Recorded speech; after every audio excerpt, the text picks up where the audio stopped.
கர்த்தராகிய இயேசு கிறிஸ்துவின் பரிசுத்த நாமத்திற்கு மகிமை உண்டாவதாக. கிறிஸ்துவுக்குள் மிகவும் பிரியமான அன்பு சகோதர சகோதரிகளே, நித்திய ஜீவனுக்கென்றும் ஆத்ம ரட்சிப்புக்கென்றும் பரிசுத்தமாக்கப்படுதலுக்கென்றும் இயேசு கிறிஸ்துவின் இரத்தம் தெளிக்கப்படுதலுக்கென்று தெரிந்து கொள்ளப்பட்டிருக்கிற அன்பு இறைமக்களே, உங்கள் அனைவரையும் நான் இயேசு கிறிஸ்துவின் அதிகாரமுள்ள நாமத்தில் இந்த நாளின் இறை செய்திக்காக, இறை தியானத்திற்காக உங்களை அழைக்கிறேன். அன்புக்குரியவர்களே, வேத வசனம் சொல்லுகிறது, என் ஜனமே, நீ போய் உன் அறைகளுக்குள்ளே பிரவேசித்து உன் கதவுகளை பூட்டிக் கொண்டு சினம் கடந்து போக மட்டும் கொஞ்ச நேரம் ஒளிந்து கொள் என்று சொல்லுகிறது. ஏசாயா தீர்க்கதரிசியின் புஸ்தகம் 26ஆம் அதிகாரம் 20ஆம் வசனம் மேற்கண்ட வசனத்தை நமக்கு சுட்டி காட்டுகிறது. ஒருமுறை கூட அந்த வேத வசனத்தை நான் உங்களுக்கு படிக்கிறேன். என் ஜனமே, நீ போய் உன் அறைகளுக்குள்ளே பிரவேசித்து உன் கதவுகளை பூட்டிக் கொண்டு சினம் கடந்து போக மட்டும் கொஞ்ச நேரம் ஒளித்துக்கொள். ஏன் ஒளித்துக்கொள்ள சொல்லுகிறார் என்றால், அடுத்த வசனம் சொல்லுகிறது, இதோ பூமியினுடைய குடிகளின் அக்கிரமத்து நிமித்தம் அவர்களை விசாரிக்கும்படி கர்த்தர் தம்முடைய ஸ்தானத்திலிருந்து புறப்பட்டு வருவார். பூமி தன் இரத்த பழிகளை வெளிப்படுத்தி தன்னிடத்தில் கொலை செய்யப்பட்டவர்களை இனி மூடாதிருக்கும் என்று சொல்லுகிறார். எதற்காக வருகிறார்?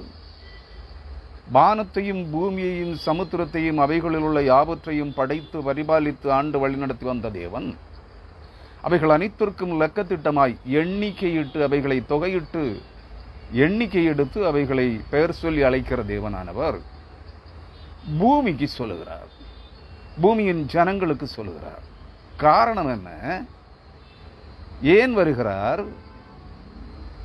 பூமியில் உள்ள குடிமக்களின் அக்கிரமத்து நிமித்தம் அவர்களை விசாரிக்கும்படி கர்த்தர் தம்முடைய ஸ்தானத்திலிருந்து புறப்பட்டு வருவார். வருகிறார் அல்ல, வருவார். அதாவது வந்து கொண்டிருக்கிறார் என்பதுதான் அதன் பொருள். வருகிறார் வருகிறார் என்று 2000 ஆண்டுகளாக சொல்லுகிறார்கள். ஆனால் இங்கே இந்த வசனம் ஏசாயாவின் மூலமாய் கர்த்தராகி ஆண்டவர் முன்னுரைத்து கூறியிருக்கிறார். ஆண்டவர் வருவார், புறப்பட்டு வருவார். வருகிறார் அல்ல, வருவார். அப்பொழுது பூமி தன் இரத்த பழிகளை வெளிப்படுத்தி தன்னிடத்தில் கொலை செய்யப்பட்டவர்களை இனி மூடாதிருக்கும் என்று சொல்கிறார். தேவன் பூமியை நியாயம் விசாரிக்க, பூமியை மட்டுமல்ல பூமியின் குடிமக்கள் அனைவரையும் நியாயம் விசாரிக்க வருகிறார். தண்டனை தீர்ப்பு கொடுக்க வருகிறார். நீங்கள் அதை புரிந்து கொள்ள வேண்டும். அது அவர்களுடைய கர்த்தருடைய கடுங்கோபமாக இருக்கிறது. வெறுப்பினால் உண்டாகிற கடுங்கோபம். இந்த பூமியின் அக்கிரமக்காரர்களாகிய ஜனங்களின் மேல் உண்டாகிற வெறுப்பினால் எத்தனையோ முறை எத்தனையோ தீர்க்கதரிசிகளை, எத்தனையோ போதகர்களை, எத்தனையோ அப்போஸ்தலர்களை அனுப்பினார். பரிசுத்த ஆவியானவரை அனுப்பினார். சகல சத்தியங்களுக்குள்ளும் வேத வசனத்தின்படி ஜனங்களுக்கு சகல சத்தியங்களுக்குள்ளும் அவர்களை கற்பித்து நீதியை குறித்தும் நியாய தீர்ப்பை குறித்தும் பாவத்தை குறித்தும் கண்டித்து உணர்த்துவதற்காக அனுப்பினார். இயேசு கிறிஸ்துவே வந்தார், நேரடியாக பிரசங்கித்தார். அவர் மரித்து உயிர் தெழுந்து பரலோகத்திற்கு போன பிற்பாடு சத்திய ஆவியானவராகிய பரிசுத்த ஆவியானவரை அனுப்பினார். அவருக்கும் கீழ்ப்படியவில்லை. அப்போஸ்தலர்களை கொண்டு 1 நூற்றாண்டு இந்த பூமியிலே ஜனங்களை நடப்பித்திருக்கிறார். கற்பித்து, கண்டனம் பண்ணி கற்பித்து வழி நடத்தி இருக்கிறார். அவருடைய போதனைகளுக்கும் அவர்கள் கீழ்ப்படியவில்லை, செவி கொடுக்கவில்லை. பரிசுத்த ஆவியானவரையே பொய்யாக மாற்றிவிட்டார்கள். உலகத்தின் அசுத்த ஆவிகளை, இவ்வுலகத்தின் பொய்யின் ஆவிகளை பரிசுத்த ஆவியானவர் என்று ஜனங்களை நம்ப வைத்திருக்கிறார்கள். எவ்வளவு மதிகேடு பாருங்கள். ஆகவே இந்த ஜனங்களை கண்டு தேவன் வெறுப்படைந்திருக்கிறார். இந்த பூமியின் மேல் இருக்கிற குடிமக்களை கண்டு அவர் வெறுப்படைந்து கடுங்கோபம் கொண்டிருக்கிறார். அதனால்தான் அந்த வார்த்தை ஆங்கில வேதாகமத்தில் இண்டிகினேஷன் என்று சொல்லப்படுகிறது. அது வெறுப்பினால் ஏற்பட்ட கோபம், வெறுப்பினால் ஏற்பட்ட உக்கிர சினம், கடுங்கோபம் என்று சொல்லுகிறது. கிறிஸ்துவுக்குள் அருமையானவர்களே, நான் அதை குறித்து தான் இன்றைய செய்தியில இந்த 2 வேத வசனங்களை நீங்கள் வாசிக்க கேட்ட ஏசாயா தீர்க்கதரிசியின் புஸ்தகம் 26ஆம் அதிகாரம் 20, 21 ஆகிய 2 வசனங்களை இன்றைய இறை செய்தியாக, இறை தியானமாக உங்களோடு பகிர்ந்து கொள்ள விரும்புகிறேன். மன விருப்பம் உள்ள அன்பு சகோதர சகோதரிகள் மட்டும் இதில் நோட்டிபிகேஷன் கிடைத்திருக்கிறவர்கள், அவர்கள் யாராக இருந்தாலும் சரி, முகநூல் நண்பர்களாக இருந்தாலும் சரி, முகநூலில் நண்பர்களாக இராமல் இருக்கிறவர்களாக இருந்தாலும் சரி, உங்களுக்கு மன விருப்பம் இருந்தால் இந்த இறை தியானத்தோடு இணைந்திருங்கள். கடந்த ஒரு காரியத்தை சொல்லுகிறேன். கடந்த வியாழன் அன்று கொடுத்த செய்தியில செய்தி நன்றாகத்தான் இருக்கிறது, சப்தமும் ஒலி நன்றாகத்தான் இருக்கிறது, அதில் ஒன்றும் குழப்பம் இல்லை. ஆனால் நான் செய்தியை, இறை தியானத்தை கொடுத்து கொண்டு இந்த இடத்திலே இருள் மூடியிருந்தது. ஏனென்று எனக்கு தெரியவில்லை. இதே இடத்தில் இருந்து தான் கொடுத்தேன். சற்று இதற்கு முன்பு கொடுக்கிற இடங்களில் இருந்து இந்த இடத்தை சற்று மாற்றி அமைத்திருந்தேன். வேறொன்றும் இல்லை, நெட் ப்ராப்ளம் இருந்ததினால் மாற்றி அமைத்திருந்தேன். பேசுகிறவர் இன்னார் என்று தெரியாத நிலையிலே ஒரு நிழலாட்டமாய் தெரிந்து கொண்டிருந்தது. இருள் கவி இருந்தது, இருண்ட நிலையில் இருந்தது. அதை அப்படியே பதிவேற்றி இருக்கிறேன். கொஞ்சம் பேர் பார்த்திருக்கிறீர்கள். கிறிஸ்துவுக்குள் அருமையானவர்களே, அந்த நிலை இன்றைக்கு தவிர்க்கப்படும் என்று நினைக்கிறேன். நான் செய்திக்குள்ளே வருகிறேன். மனம் விருப்பம் உள்ளவர்கள் மட்டும் இந்த இறை செய்தியோடு இணைந்திருக்கலாம். என் ஜனமே, ஏசாயா 26ஆம் அதிகாரம் 20ஆம் வசனம். என் ஜனமே, அதாவது கர்த்தராகிய ஆண்டவர் அழைக்கிறார், என் மக்களே, என் ஜனமே, நான் பெயர் சொல்லி அழைத்து அறிந்திருக்கிற என் ஜனமே என்று சொல்லுகிறார். உலக மக்கள் அனைவரையும் அவர் அறிந்திருக்கிறார். அதிலும் என் ஜனமே, எனக்கென்று நான் தெரிந்து கொண்ட இறை மக்களே. எதற்காக தெரிந்து கொண்டார்? நித்திய ஜீவனுக்கென்றும், பரிசுத்தமாக்கப்படுதலுக்கென்றும், சத்திய வசனத்திற்கு கீழ்ப்படிதலுக்கென்றும், இயேசு கிறிஸ்துவின் ரத்தம் தெளிக்கப்படுவதற்காக, அதனால் அவர்கள் பரிசுத்தவான்களாக்கப்படும்படியாக அவர் தமக்கென்று தெரிந்து கொண்டிருக்கிற தம்முடைய ஜனத்தை பார்த்து அழைக்கிறார், என் ஜனமே. நான் மேல் சொன்ன அந்த வார்த்தைகளை நீங்கள் கவனிக்க வேண்டும் என்றால் 1 பேதுரு 1ஆம் அதிகாரம் 2ஆம் வசனத்தில் இருக்கிறது.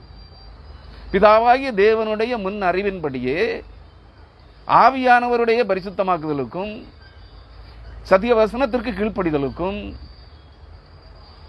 இயேசு கிறிஸ்துவின் ரத்தம் தெளிக்கப்படுதலுக்கும் தெரிந்து கொள்ளப்பட்ட பரிசுத்தவான்களுக்கு என்று எழுதுகிறார். பரிசுத்தவான்கள் ஆக்கப்படும்படியாய் தெரிந்து கொள்ளப்பட்ட என் ஜனமே, நீ போய் உன் அறைகளுக்குள்ளே பிரவேசித்து, நீ போக வேண்டுமா?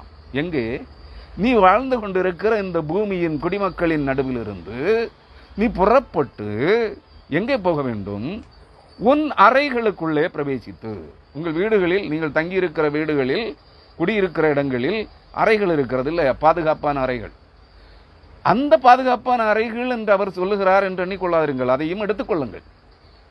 நீங்கள் கர்த்தரை தேடும்படியாக உங்கள் வீடுகளில் ஏதோ ஒரு அறையை பிரத்யேகப்படுத்தி, அந்த அறையின் தானியலை போல, தானியல் தன் வீட்டின் மேல் மாடியிலே ஒரு அறையிலே ஜன்னல்களை திறந்து வைத்துக் கொண்டு எருசலேமுக்கு நேராக முழங்கால் படியிட்டு தேவனாகிய கர்த்தரை நோக்கி பகலும், அதிகாலையிலும், பகலிலும், சாயங்காலத்திலும், இரவிலும் விண்ணப்பம் பண்ணி கொண்டிருந்தான்.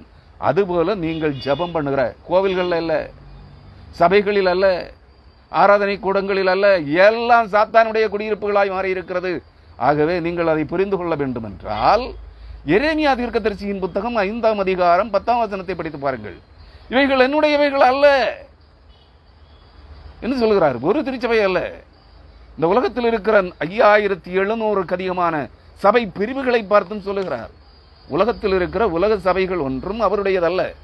காரணம், இயேசு கிறிஸ்து தம்முடைய சொந்த இரத்தத்தினால் சம்பாதித்த அவருடைய சபையை இந்த உலகத்தின் கள்ள தீர்க்கதரிசிகளும், கள்ளப்போதகர்களும், கள்ளப்போஸ்தலர்களும், கள்ள திருச்சபை தலைவர்களும் கெடுத்து நிர்மூலமாக்கி அருவருப்பாக்கி விட்டார்கள். அங்கே பிசாசுகளின் ஆவிகளை குடியேற்றி விட்டார்கள். அதனால் சொல்லுகிறார் அவர். ஏன் சொல்லுகிறார்? எரேமியா 5ஆம் அதிகாரம்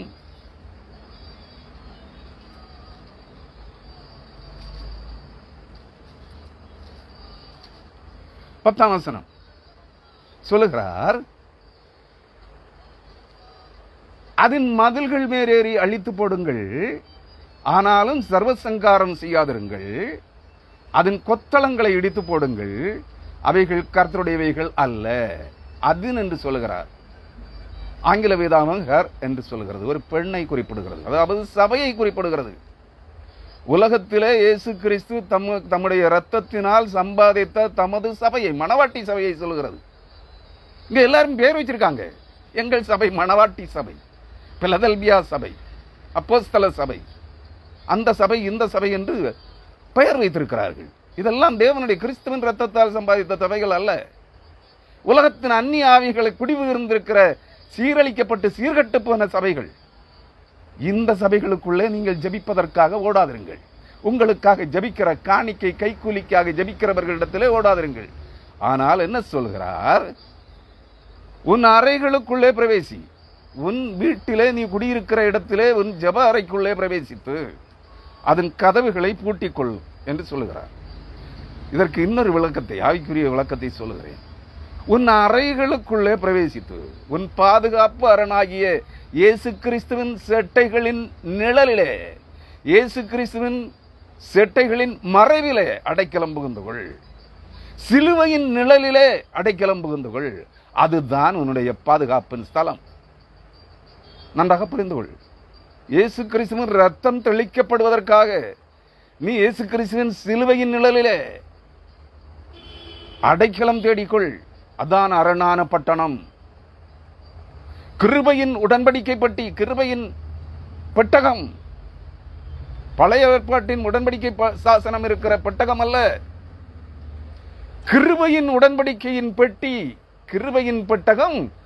மரித்து உயிர் தெழுந்த இயேசு கிறிஸ்து. கிறிஸ்துவுக்குள் அன்பானவர்களே, அந்த கிறிஸ்துவாகிய மரித்து உயிர் தெழுந்த இயேசு கிறிஸ்துவாகிய உடன்படிக்கையின் பெட்டகத்திலே, கிறிஸ்துவின் செட்டைகளின் நிழலிலே, கிறிஸ்துவின் செட்டைகளின் மறைவிலே அடைக்கலம் புகுந்துகொள். அது உலகமெங்கும் அவருடைய செட்டைகளின் நிழல் மறந்திருக்கிறது, தம்முடைய மக்களை பாதுகாப்பதற்காக. நீ கிறிஸ்துவிடம் மட்டும்தான் அடைக்கலம் புக வேண்டும். உனக்காக கல்வாரி சிலுவையிலே ரத்தம் சிந்தி மரித்து உயிர்த்தெழுந்து பரலோகத்திற்கு ஏறி சென்ற இயேசு கிறிஸ்துவின் நிழலிலே மட்டும், அவருடைய மறைவிலே மட்டும்தான் நீ புகலிடம் தேட வேண்டும், நீ அடைக்கலம் தேட வேண்டும். அங்குதான் நீ அந்த உன் பாதுகாப்பு மதில்கள் சூழ்ந்த பாதுகாப்பின் அரணாகிய உன் அறைகள், அதுதான் உன் பாதுகாப்பு அறை, அதுதான் பாதுகாப்பு பெட்டகம் இயேசு கிறிஸ்துவே. நீ அங்கே தான் பிரவேசிக்க வேண்டும். அங்கே பிரவேசித்து உன் கதவுகளை பூட்டிக் கொண்டு உன் இருதயத்தின் நினைவுகளை சிதற பண்ணுகிற கிறிஸ்துவை நோக்கி உன் ஆத்மாவின் ரட்சிப்புக்காக, உன் நித்திய ஜீவனுக்காக, அழிவில் இருந்து நீ தப்புவிக்கப்படுவதற்காக நீ தேவ சமூகத்தில் மாண்டிகட்டி ஜபிக்கிற போது உன் கண்களோ, உன் காதுகளோ, உன் இருதயத்தின் நினைவுகளோ, உன் உடலின் உணர்ச்சிகளோ உன்னை கிறிஸ்துவை விட்டு தூரப்படுத்தாதபடிக்கு, உன் சிந்தனையை சிதறி போக செய்யாதபடிக்கு நீ ஒரு முகப்பாட்டோடு, ஒரே முகத்தோடு, ஒரு முகம் கொண்டு, ஒரே சிந்தனையோடு, ஒரே நோக்கத்தோடு உன் ஆத்மாவின் ரட்சிப்புக்காக, உன் நித்திய ஜீவனுக்காக, வரப்போகிற மாபெரும் பேரழிவில் இருந்து உன் ஆத்மா, உன் குடும்பத்தின் அங்கத்தினுடைய ஆத்மா, உன் மனைவி மக்களுடைய ஆத்மா, உன் கணவன் பிள்ளைகளுடைய ஆத்மா, உன் பெற்றோர்களுடைய ஆத்மா, உன் ஆத்மா ரட்சிக்கப்படுவதற்காக உன் இருதயத்தின் கதவுகளை பூட்டிக் கொண்டு சினம் கடந்து போக மட்டும். யாருடைய சினம்? கர்த்தராகிய இயேசு கிறிஸ்துவனுடைய. வருவார் எனப்பட்டிருக்கிற கர்த்தராகிய ஆண்டவர் இயேசு கிறிஸ்துவனுடைய சினம், கோபம் உன் மேல் இருக்கிற உன் கீழ்ப்படியாமையினால், உன் அருவருப்புகளினால் அவர் உன் மேல் வெறுப்பு கொண்டிருக்கிறார், உன்னை அருவருக்கிறார். அந்த அருவருப்பின் வெறுப்பினால் ஏற்பட்ட கோபம், உன்னை அழிக்கப் போகிறதற்காக வருகிற அந்த கடும் கோபம் கடந்து போக மட்டும் கொஞ்ச நேரம் ஒளிந்து கொள் என்று சொல்லுகிறார். எங்கே ஒளிந்து கொள்? இயேசு கிறிஸ்துவின் சட்டைகளின் மறைவிலே அடைக்கலம் தேடு. இயேசு கிறிஸ்துவின் இரத்தத்தின் புகலிடம், இரத்தத்தின் மறைவிலே அடைக்கலம் தேடு. இயேசு கிறிஸ்துவின் சிலுவை பாடுகளின் நிழலிலே அடைக்கலம் தேடு என்று சொல்கிறார். இதைத்தான் சங்கீதக்காரன், நான் முந்தின செய்தியிலேயும் முடிவிலே அதை சொல்லியிருந்தேன், கவனித்தீர்களா என்று தெரியவில்லை. சங்கீதக்காரனாகிய தாவீது சங்கீதம் 2ஆம் அதிகாரம் 12ஆம் வசனத்திலே சொல்லுகிறார், குமாரன் கோபம் கொள்ளாமலும் நீங்கள் வழியிலே அழியாமலும் இருக்கும்படிக்கு இப்பொழுதே அவரை முத்தம் பண்ணுங்கள், கொஞ்ச காலத்திலே அவருடைய கோபம் பற்றி எரியும் என்று சொல்லுகிறார். ஆம், அவருடைய உக்கிர கோபம் பட்சிக்கிற அக்கினியை போல ஒருவரையும் விட்டுவிடாமல் அனைவரையும், அக்கிரமக்காரர்கள், துன்மார்க்கர்கள், துஷ்டர்கள், வேசிப்பிள்ளைகள், விபச்சார சந்ததியார் அனைவரையும் விழுங்கி, திருவிடர்கள், கொள்ளைக்காரர்கள், ஏமாற்றி பிழைக்கிறவர்கள், பொய்யர்கள், ஆத்துமாக்களை காணிக்கைகளுக்காக வேட்டையாடுகிற, நீங்கள் எசேக்கியேல் 22ஆம் அதிகாரம் 23 முதல் 31 வசனங்கள் வரை படிக்க வேண்டும். அங்கே எல்லாமே சொல்லப்படுகிறது. ஆசாரியர்கள், நான் அடுத்த செய்தியிலே கொடுக்கிறேன் இந்த செய்தியை, இந்த பகுதியை, ஆனாலும் இங்கே அறிமுகமாக சுட்டி காட்டுகிறேன். தீர்க்கதரிசிகள் அவர்களுக்குள்ள கட்டுப்பாடு, அதாவது ரகசிய ஏற்பாடு பண்ணி ஜனங்களை தங்கள் கைகளிலே, தங்கள் கூடாரங்களிலே கட்டி வைக்க, எதற்காக? காணிக்கைகளுக்காக ரகசிய ஏற்பாடு பண்ணி திட்டங்களை தீட்டி, கவர்ச்சிகரமான திட்டங்களை தீட்டி ஜனங்களை கவர்ந்து வைத்திருக்கிறார்கள். எதற்காக? உச்சிதமான காணிக்கைகளை பெற்றுக் கொள்வதற்காக. ஆசாரியர்கள் வேதத்துக்கு அநியாயம் செய்து பரிசுத்தம் உள்ளதற்கும் பரிசுத்தம் இல்லாததற்கும், அசுத்தத்திற்கும் அருவருப்பானதற்கும் வித்தியாசம் காண்பிக்காமல் எல்லாவற்றையும் பரிசுத்தம் என்று பேசிக் கொண்டிருக்கிறார்கள். அவருடைய திருச்சபை தலைவர்கள் பிரபுக்களை போல இருக்கிற அவர்களுடைய திருச்சபை தலைவர்கள் ஆத்துமாக்களை வேட்டையாடுகிற நரிகளை, கோநாய்களை போல இருக்கிறார்கள். அவருடைய தீர்க்கதரிசிகள் கர்ச்சிக்கிற, இறை கவுகிற, ஆத்துமாக்களை விழுங்கி போடுகிற சிங்கங்களை போல் இருக்கிறார்கள். அதாவது கர்ச்சிக்கிற சிங்கம் போல் எவனை விழுங்கலாமோ என்று சாத்தானானவன் எவனுடைய ஆத்மாவை விழுங்கலாமோ என்று கர்ச்சிக்கிற சிங்கம் போல் சுற்றி திரிகிறான். இந்த தீர்க்கதரிசிகள் அனைவரும் அதான் அவங்களுக்கு சொல்லுவாங்க, இதோ கர்ச்சிக்கிற சிங்கத்தை காண்கிறேன். ஏன்? கள்ள தீர்க்கதரிசி அவன், நீங்கள் புரிந்து கொள்ள வேண்டும். தீர்க்கதரிசி சாத்தான் எவனுடைய ஆத்மாவை விழுங்கலாமோ என்று கர்ச்சிக்கிற சிங்கம் போல் சுற்றி திரிகிறான். அந்த கர்ச்சிக்கிற சிங்கத்தை தான் பார்க்கிறார்கள் இவர்கள். புரிந்து கொள்ளுங்கள். எசேக்கியேல் 22ஆம் அதிகாரம் 25ஆம் வசனம் அதைத்தான் சொல்லுகிறது. 25, 26 வசனங்கள். அவர்கள் தீர்க்கதரிசிகள் எவனுடைய ஆத்துமாவை விழுங்கி போடலாமோ என்று இறை கவுகிற சிங்கம் போல் அலைகிறார்கள். கிறிஸ்துவுக்குள் அருமையானவர்களே, அதைத்தான் சொல்லுகிறார். நீ கொஞ்சம் நேரம் ஒளிந்து கொள். ஏன் எங்கே ஒளிந்து கொள்ள வேண்டும்? அவர்களை அழிப்பதற்காக அவர் வருகிறார். நீயோ தெரிந்து கொள்ளப்பட்டவள், நீயோ தெரிந்து கொள்ளப்பட்டவன். உன் குடும்பம் தெரிந்து கொள்ளப்பட்டது யோசுவாவை போல். நானும் என் வீட்டாருமோ என்றால் கர்த்தரையே சேவிப்போம் என்று சொல். அதுபோல சொல்லிய சொல்படி, நீ எடுத்திருக்கிற தீர்மானத்தின்படி கர்த்தராகிய ஆண்டவர் இயேசு கிறிஸ்துவின் நிழலிலே அடைக்கலம் புகுந்து விடு. அவருடைய இரத்தமே உன்னுடைய பாதுகாப்பு அரண். தெளிக்கப்பட போகிற இயேசு கிறிஸ்துவின் இரத்தமே உன் ஆத்துமா அழிவிலிருந்து தப்புவதற்கான பாதுகாப்பு கோட்டை. அதுவே உன் கிருபையின் பெட்டகம் என்பதை புரிந்து கொள். அங்கே வா. எவனிடத்திற்கும் போகாதே, என்னிடத்திற்கும் வராதே, எந்த போதகனிடத்திலும் போகாதே, எந்த தீர்க்கதரிசியினிடத்திலும் போகாதே, எந்த அப்போஸ்தலனிடத்திலும் போகாதே. இவர்கள் எல்லாம் உங்கள் ஆத்துமாக்களை வேட்டையாடுகிற ஓநாய்களும் கர்ச்சிக்கிற சிங்கங்களும் உங்கள் உழைப்பின் பலனாகிய காணிக்கைகளுக்காக உங்களுக்கு குறி சொல்லுகிறவர்களுமே, வேதத்தை புரட்டுகிறவர்கள் என்பதை புரிந்து கொள்ளுங்கள். நீ இயேசு கிறிஸ்துவின் சிலுவை அண்டையிலே, சிலுவையின் நிழலிலே பாடினால் மட்டும், பாட்டுக்களை எழுதி பாடினால் மட்டும் போதாது. நீ இயேசு கிறிஸ்துவின் சிலுவையின் நிழலிலே, இயேசு கிறிஸ்துவின் இரத்தத்தின் மறைவிலே, இயேசு கிறிஸ்துவின் செட்டைகளின் மறைவிலே நீ அடைக்கலம் புகுந்து கொள்ள வேண்டும். கொஞ்ச நேரம் ஒளிந்து கொள். அங்கே ஒளிந்து கொண்டிரு. ஏன்? நான் ஏற்கனவே சொல்லியிருக்கேன், அந்த நாள் வருகிறது. நான் சொன்ன நாளில் வராது. எனக்கு அந்த நாளும் நேரமும் தெரியாது. தேவனுக்கு 1 மணி நேரம் என்றால் நமக்கு பல மாதங்கள். தேவனுக்கு ஒரு ஜாமம், அதாவது 3 மணி நேரம் என்றால் நமக்கு ஒரு ஜாமம் என்பது 3 மணி நேரம். தேவனுக்கு ஒரு ஜாமம் என்றால் 1000 ஆண்டுகள். நீங்கள் அதை புரிந்து கொள்ள வேண்டும். அவர் வருவார். சொன்னவர் மனுஷன் அல்ல, அவர் தேவன். அவர் வாக்கு மாறாதவர், வாக்கு தத்தத்தின் தேவன். அவர் பொய்யுரையாதவர், அவர் பொய் சொல்வதற்கு மனுஷன் அல்ல. அவர் வருவார், காத்திரு. கிறிஸ்துவுக்குள் அருமையானவர்களே, இன்றோ நாளையோ வந்து விடுவார் என்று நான் சொல்லவில்லை. வருவார், நிச்சயமாக வருவார். அவர் வரும்போது அதுவரை கொஞ்ச நேரம். அந்த கொஞ்ச நேரம் என்பது இயேசு கிறிஸ்துவுக்கு அது 3 மணி நேரம். ஒரு இமை பொழுது உன்னை கைவிட்டேன் என்று சொல்வார். ஏசாயாவின் புத்தகத்திலே தேடி படியுங்கள். ஒரு இமை பொழுது உன்னை கைவிட்டேன். இமை, கண் மூடி திறக்கிற இமை பொழுது நேரம். கண் இமைகள் ஒரு முறை கண்ணை மூடி திறக்கிற இமை பொழுது நேரம். இமை பொழுது 3 மணி நேரம். இயேசு கிறிஸ்துவை சிலுவையிலே அவர் 3 மணி நேரம் கைவிட்டார். சிலுவையிலே தொங்கிக் கொண்டிருக்கிற இயேசு கிறிஸ்துவிடமிருந்து தேவனாகிய கிறிஸ்துவின் ஆவியானவர் அவரை விட்டு, இயேசு மனுஷகுமாரனாகிய இயேசுவை விட்டு வெளியேறி செல்லுகின்றார். இருள் சூழுகின்றது. என் தேவனே, என் தேவனே, ஏன் என்னை கைவிட்டீர் என்று கேட்கிறார். 3 மணி நேரம் இருள் அவரை சூழ்ந்து கொண்டது. நன்றாக புரிந்து கொள்ளுங்கள். ஒரு இமைப்பொழுது, கண் மூடி திறக்கிற இமைப்பொழுது, உறங்குகிற இமைப்பொழுது அல்ல. கண்ணை மூடி நீ உயிரோடு இருந்து பேசிக் கொண்டிருக்கும் போது, சாப்பிட்டு கொண்டிருக்கும் போது, பேசிக் கொண்டிருக்கும் போது, ஒரு செயலை செய்து கொண்டிருக்கும் போது உன்னை அறியாமலே உன் கண்ணிமைகள் மூடி திறந்து கொண்டே இருக்கும். அந்த மூடி திறக்கிற ஒரு கண்ணிமை பொழுது அங்கே 3 மணி நேரம் இயேசுவை இருள் சூழ்ந்து கொண்டது.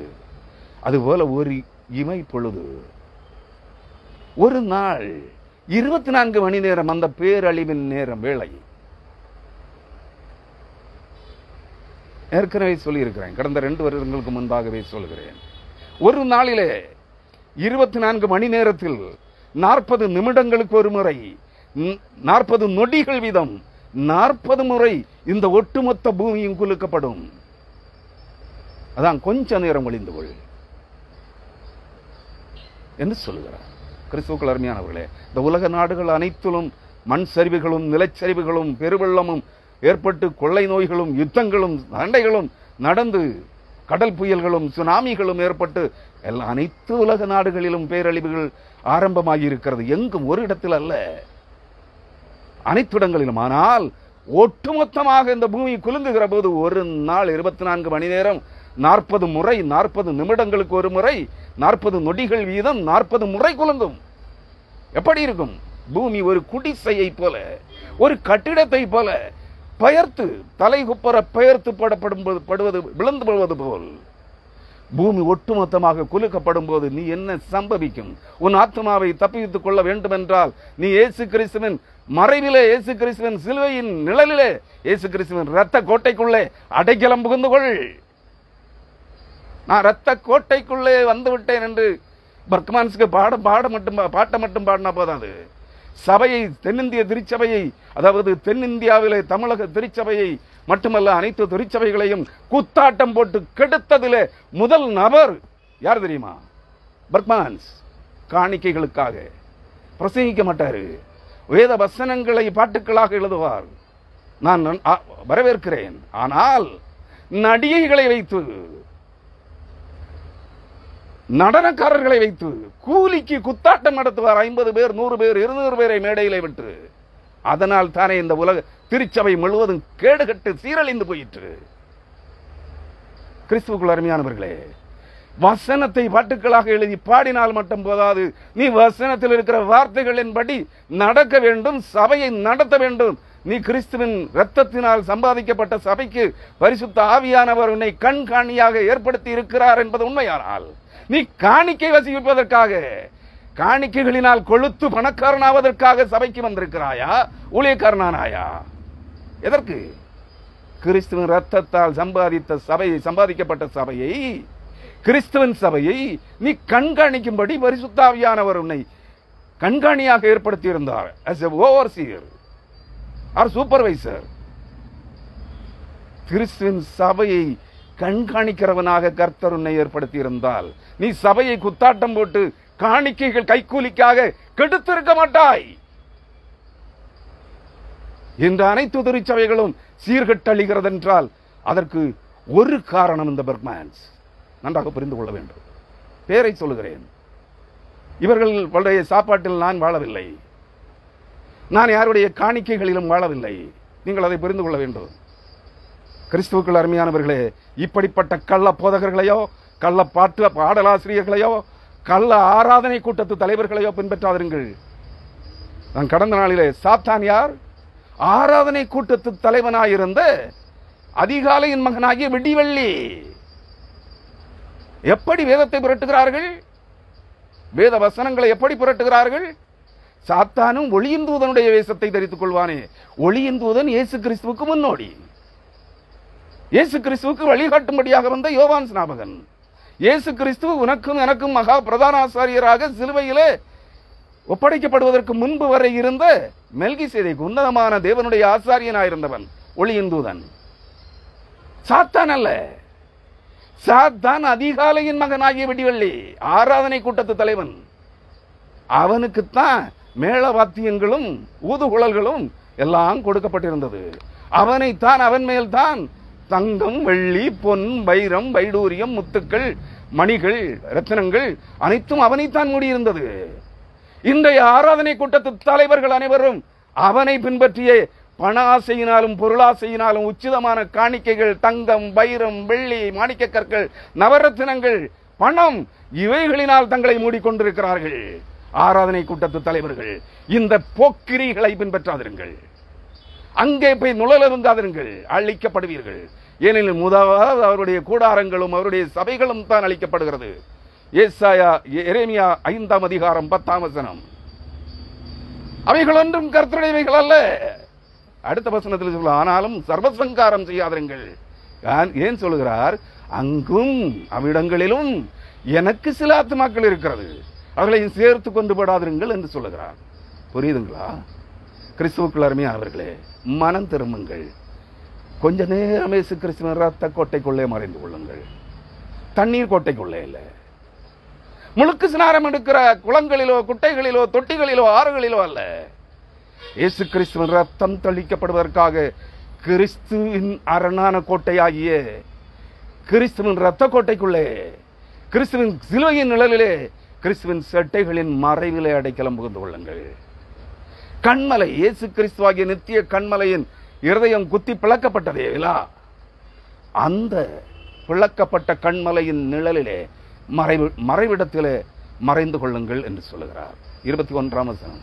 இதோ பூமியினுடைய அக்கிரமங்களின் நிமித்தம், பூமியின் குடிகளின், நான் அதை கொஞ்சம் திருத்துறேன்.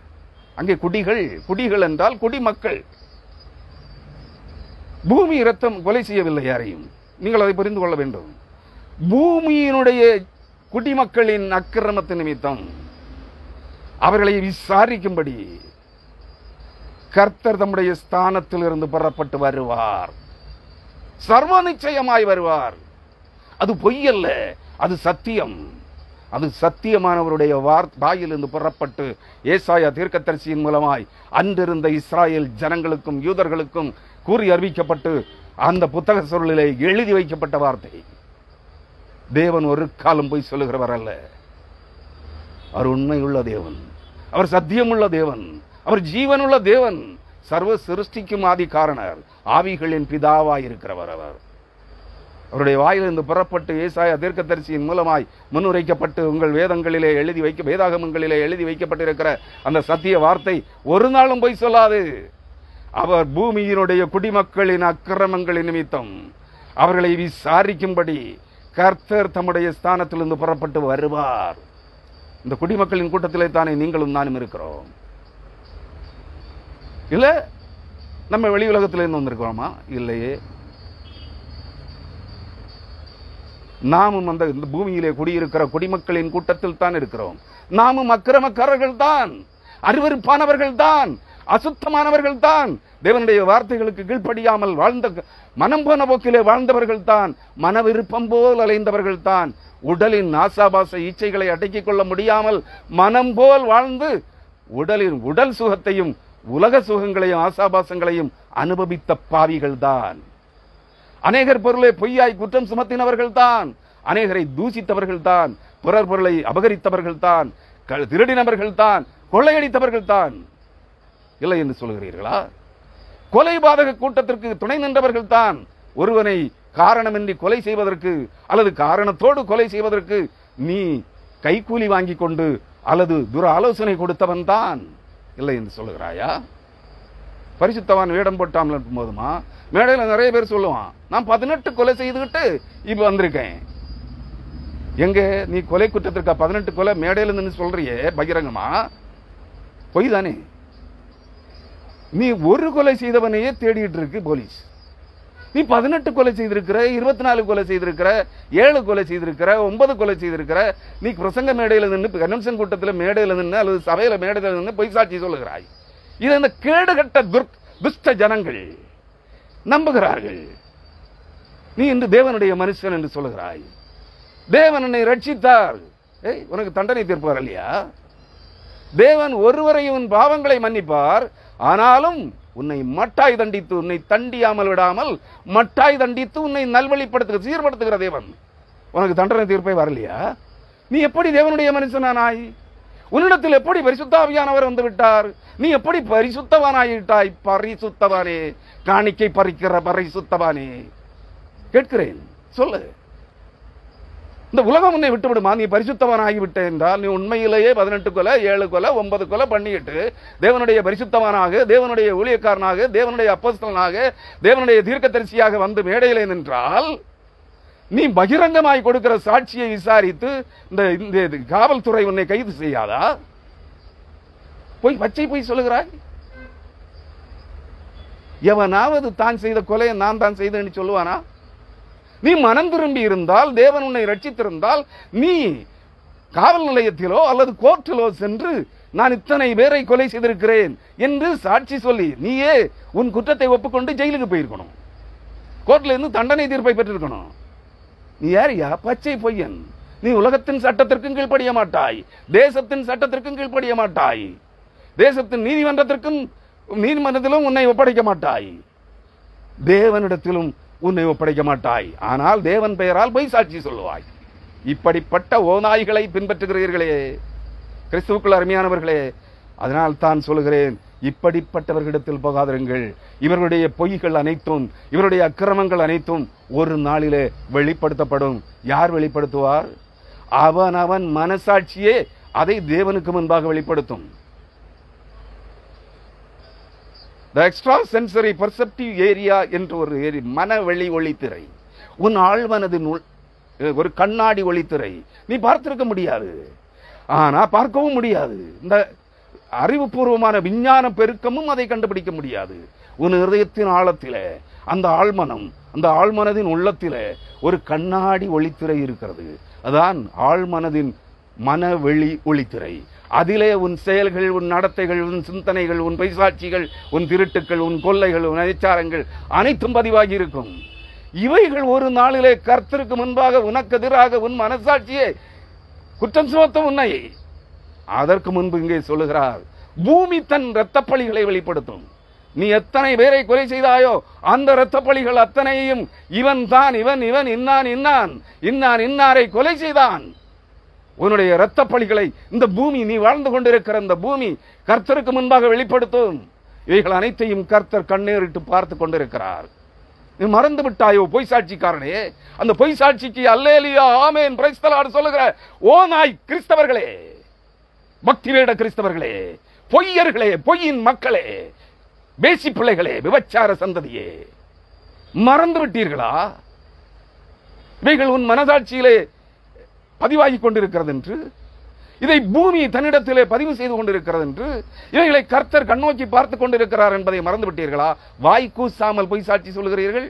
அந்த பொய் சாட்சிக்கு கர்த்தருக்கு செலுத்த வேண்டிய துதி, கனம், மகிமை அனைத்தையும், அல்லேலியா, ஸ்தோத்திரம், பிரைஸ் தி லார்ட், இவைகள் அனைத்தையும், glory to God, இவைகள் அனைத்தையும் நீ யாருக்கு செலுத்துகிறாய்?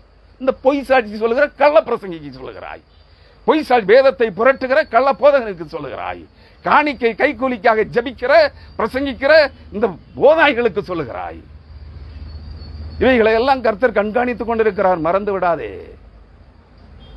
நான் அங்க பொய் சாட்சி சொல்ல வரமாட்டேன், மோசேயும் வரமாட்டான். நியாயப்பிரமாணத்தை கொடுத்தவனாகிய தேவனிடத்திலிருந்து நியாயப்பிரமாண சட்டங்களை வாங்கி கொடுத்த மக்களுக்கு கொடுத்த மோசேயும் வந்து சாட்சி சொல்ல மாட்டான். இயேசு கிறிஸ்துவும் சாட்சி சொல்ல வர மாட்டார். சாத்தான் இவைகள் அனைத்தையும், சாத்தானுடைய ஆவிகளை கொண்டு இவைகளை நீ நடப்பித்தாய். ஆனால் சாத்தானே இப்பொழுதும் ஒவ்வொரு பேரிலும் குற்றம் சுமத்தி கொண்டிருக்கிறான், மறந்து விடாதீர்கள். ஆனால் நியாய தீர்ப்பு நாளிலே இவைகள் அனைத்தும் உன் மனசாட்சியிலிருந்து புறப்படும். நீ செய்த அட்டூழியங்கள் அனைத்தும் உன் மனசாட்சியை உனக்கு விரோதமாக குற்றம் சுமத்தும். இந்த வானம் உனக்கு விரோதமாக குற்றம் சுமத்தும். இந்த பூமி உனக்கு விரோதமாக குற்றம் சுமத்தும். இந்த ஆற்றின் தண்ணீர்கள், நீ முழுக்கு ஸ்நானம் எடுத்து பரிசுத்தவானாகி அந்த முழுக்கு ஸ்நானம் தந்த அந்த ஆற்றின் தண்ணீர், குளத்தின் தண்ணீர், ஏரியின் தண்ணீர், இருட்டின் தண்ணீர், தொட்டியின் தண்ணீர், மழை தண்ணீர் உனக்கு சாட்சி சொல்லும் உனக்கு எதிராக. அதை புரிந்து கொள். பூமி அது சொல்கிறது, இதோ பூமியினுடைய குடிமக்களின் அக்கிரமத்து நிமித்தம் அவர்களை விசாரிக்கும்படி கர்த்தர் தம்முடைய ஸ்தானத்திலிருந்து வருவார். பூமி தன் இரத்த பழிகளை வெளிப்படுத்தி தன்னிடத்தில் கொலை செய்யப்பட்டவர்களை இனி மூடாதிருக்கும். பொய்யர்களுக்கும், புரட்டர்களுக்கும், கொலைபாதகர்களுக்கும், விபச்சாரிகளுக்கும், விபச்சாரர்களுக்கும், கொள்ளைக்காரர்களுக்கும், ஏமாற்றுக்காரர்களுக்கும், திருடர்களுக்கும், கொலைபாதகர்களுக்கும், அனைத்து அட்டூழியம் செய்கிறவர்களுக்கும் இந்த பூமி இனி மறைவிடமாக இருக்காது. பூமி தன்னிடத்தில் கொலை செய்யப்பட்டவர்களை இனி மூடாதிருக்கும் என்று சொல்கிறார். பூமி தன்னிடத்தில் நடப்பிக்கப்பட்ட அனைத்து இரத்த பழிகளையும் வெளிப்படுத்தும் என்று சொல்கிறார். புரியுதா? எங்கே ஒளித்துக் கொள்ளப் போகிறாய்? ஆற்றிலையா இல்ல வானத்திலையா? சந்திரன்ல பிளாட்டு போட்டு விற்கிறாங்களா, அங்க போறீங்களா? இல்ல செவ்வாய் கிரகத்தில் போய் மறைந்து கொள்ளலாமா? வேதம் சொல்லுகிறது, கூர்மையாக கூர்ந்து கவனியுங்கள். நீ வானத்திலே உன் வாசல்களை போட்டாலும், உன் கூடாரங்களை போட்டாலும், அங்கே இருந்து உன்னை கீழே தள்ளுவேன். நீங்க பார்க்கணும், அமெரிக்காவில் இந்த சுனிதா வில்லியம்ஸ் சேட்டலைட்ல சந்திரன்ல குடியேற போனாங்க. உயிரோட வருவாங்களான்னு சந்தேகமா இருக்கு. தேவனுடைய நாள் வந்து கொண்டிருக்கிறது. கர்த்தருடைய கடும் கோபத்தின் நாள் வந்து கொண்டிருக்கிறது. எச்சரிக்கையாக இருங்கள். ஒரே புகலிடம், ஒரே மறைவிடம், இயேசு கிறிஸ்துவின் இரத்த கோட்டையே, இயேசு கிறிஸ்துவின் சிலுவையின் நிழலே, இயேசு கிறிஸ்துவின் சட்டைகளின் மறைவே. மறந்து விடாதே. கிருபையின் பெட்டகமாகிய உன் ஜீவாத்மாவின் நித்திய ஜீவனுக்காக கொடுக்கப்பட்ட கிருபையின் பெட்டகமாகிய, புதிய உடன்படிக்கையின் பெட்டகமாகிய இயேசு கிறிஸ்துவின் சரீரமே, இயேசு கிறிஸ்துவின் இரத்தமே, இயேசு கிறிஸ்துவின் ஆவியே, இயேசு கிறிஸ்துவின் நிழலே, கிறிஸ்துவின் சிலுவையின் நிழலே உனக்கு அடைக்கல பட்டணம், உனக்கு பாதுகாப்பு அரண்.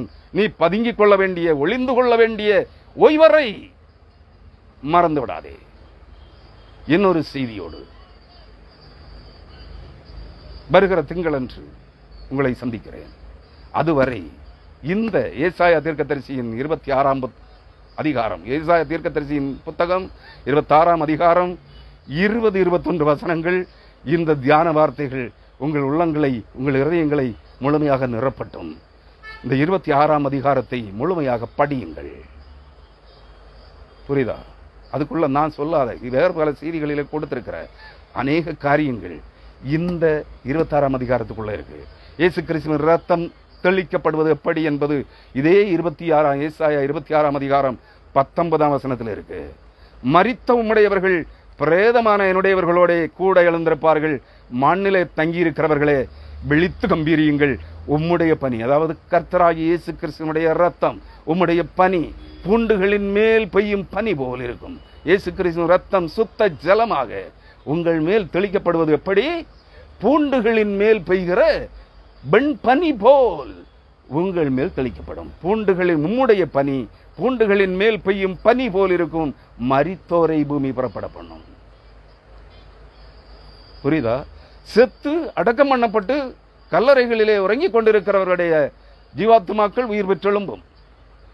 அது மட்டுமல்ல, மரித்த உம்முடையவர்கள், மரித்து போன தேவனுக்குரியவர்கள், தேவனுடைய பரிசுத்தவான்கள், மரித்த உம்முடையவர்கள், பிரேதமான என்னுடையவர்களோட கூட செத்து நாரி அழியின் நாற்றம் எடுக்கிற அடைபட்ட வெள்ளையடிக்கப்பட்ட கல்லறைகளைப் போல நடைபணங்களாய் நாற்றம் எடுத்து நாறிக்கொண்டிருக்கிற என்னுடையவர்களும் அந்த இயேசு கிறிஸ்துவின் ரத்தம் தெளிக்கப்படுகிற நாளிலே எழும்புவார்கள், விடுவிக்கப்படுவார்கள். தானியேல் 12ஆம் அதிகாரம் 2ஆம் வசனத்தை படிச்சு பாருங்க. அநேகர நாளிலே பூமியின் தூளிலே நித்திரை பண்ணுகிற அநேகர் விழித்து எழுந்திருப்பார்கள். அதிலும் அநேகர் நித்திய அழிவுக்கென்றும் நித்திய இகழ்ச்சிக்கென்றும், அநேகர் நித்திய ஜீவனுக்கென்று வழித்தெழுந்திருப்பார்கள். 2 கூட்டத்தாரும் எழும்புவார்கள். இந்த பூமியிலும் நடைபிணங்களாய் செத்த பிணம் போல் வாழ்ந்து கொண்டிருக்கிற கள்ள பக்தி வேட பரிசுத்தமான் வேடமடைந்திருக்கிற அனைவரும் 2 கூட்டத்தாரும் இருக்கிறார்கள். அதை நீங்கள் புரிந்து கொள்ள வேண்டும். யார் பரிசுத்தவான் என்பது கர்த்தருடைய நாளிலே தான் விளங்கும். கிறிஸ்துவுக்குள் அருமையானவர்களே, அடுத்த செய்தியோடு நான் உங்களை திங்களன்று சந்திக்கும் வரை இயேசு கிறிஸ்துவின் மூலமாய் கர்த்தராகிய ஆண்டவர் எனப்படுகிற இரட்சகர் இயேசு கிறிஸ்துவின் வழியாக தீர்க்கதரிசிகள் மூலமாய் முன்னுரைக்கப்பட்ட வார்த்தைகள் உங்கள் உள்ளங்களை ஆண்டு கொள்ளட்டும். அந்த வார்த்தைகளுக்கு நீங்கள் கீழ்ப்படியுங்கள். பரிசுத்த ஆவியானவர் அந்த ஆவியாயும் ஜீவனாயும் இருக்கிற கர்த்தருடைய வார்த்தைகள் உங்கள் இருதயங்களை கழுவி சுத்திகரிக்கட்டும். கிறிஸ்துவின் ரத்தம் தெளிக்கப்படுகிற நாள் வரை. ஆமென். ஹல்லேலூயா. கர்த்தருடைய பரிசுத்த நாமத்திற்கு மகிமை உண்டாவதாக. உங்கள் ஆத்துமாக்களும் நித்திய ஜீவனை பெறுவதற்காக தெளிக்கப்படும் இயேசு கிறிஸ்துவின் ரத்தத்தினால் கழுவி சுத்திகரிக்கப்படுவதாக. அதற்கென்று உங்களை ஆயத்தப்படுத்துங்கள். ஆமென். கர்த்தர் வருகிறார். கர்த்தர் வருவார். ஆமென்.